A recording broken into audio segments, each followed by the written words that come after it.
Mademoiselle Kerline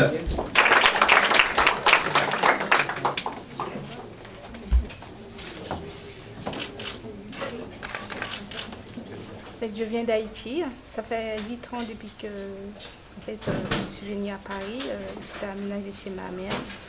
Et j'ai continué mes études. J'ai eu mon bac et en ce moment-là, je vais passer un BTS. Et puis en plus, je vais travailler. Je fais la comptabilité pour devenir un expert comptable en comptabilité. Je suis fière d'être française aujourd'hui. Je viens de recevoir tous mes documents en fait. C'est une fierté pour moi. Voilà. Qu'est-ce qui vous a poussé à venir en France? C'est parce que vos parents étaient déjà ici? Oui, il y avait ma mère. Avant, il y avait mon père qui était ici. Après, il est reparti en Haïti et puis il est mort. Comme ma mère est ici, après la mort de mon père, j'étais obligée de venir voir ma mère parce que j'étais enfant mineure. Fière d'être française aujourd'hui? Oui, fière d'être française aujourd'hui. Beaucoup d'étrangers qui accèdent à la nationalité française nous envoient souvent des lettres, des témoignages disant « c'est le jour le plus important de ma vie ». Parfois même, ça passe avant des choses privées qui peuvent être mariage, naissance d'un enfant, etc. C'est dire combien beaucoup d'étrangers accédant à la nationalité française considèrent que c'est une étape cruciale dans leur vie. Alors à nous d'être à la hauteur de cela, ça veut dire de garder notre capacité d'accueil, ça veut dire être capable de traiter les dossiers de façon correcte et dans des délais décents, ce que nous nous employons à faire, et ça veut dire aussi que les étrangers qui accèdent à la nationalité française doivent s'engager à respecter notre histoire, nos us et coutumes, notre tradition et surtout, je dirais, l'équilibre des droits et des devoirs qui fondent le pacte républicain. C'est tout ça, l'accès à la nationalité française, la naturalisation, et c'est pourquoi ces cérémonies dites de naturalisation sont très importantes. Je voudrais vraiment qu'elles se développent encore davantage et que nous leur donnions toute la solennité, mais surtout tout le caractère chaleureux, convivial qu'il convient de tenir, parce que c'est une fête mutuelle.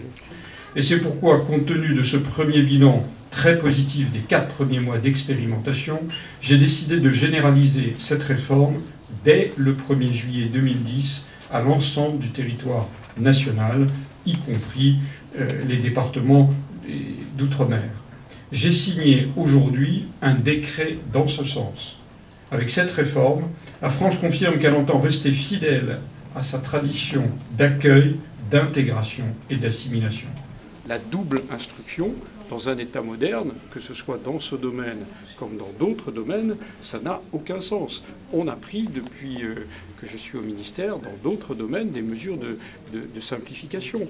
Le visa long séjour valant titre de séjour, c'est un autre exemple de ce que nous avons fait pour aller dans le même sens. Avant, un étranger demandait au consulat son visa, et ensuite, lorsqu'il arrivait à la préfecture, il demandait son titre de séjour.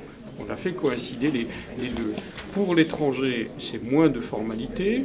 Pour l'administration française, c'est une meilleure utilisation de l'argent public par une meilleure productivité. Et je veux absolument que nous puissions réduire fortement les délais. J'ai pris des engagements en ce sens et je me rends compte avec plaisir. C'est vrai ici à la préfecture de Paris qu'il y a des résultats particulièrement bons, mais c'est vrai au niveau national que nous sommes en train d'aller vers les objectifs que j'avais assignés, c'est-à-dire de fortes réductions des délais. Enfin, il est prouvé sur 4 mois, et ça le sera ensuite sur une plus longue durée.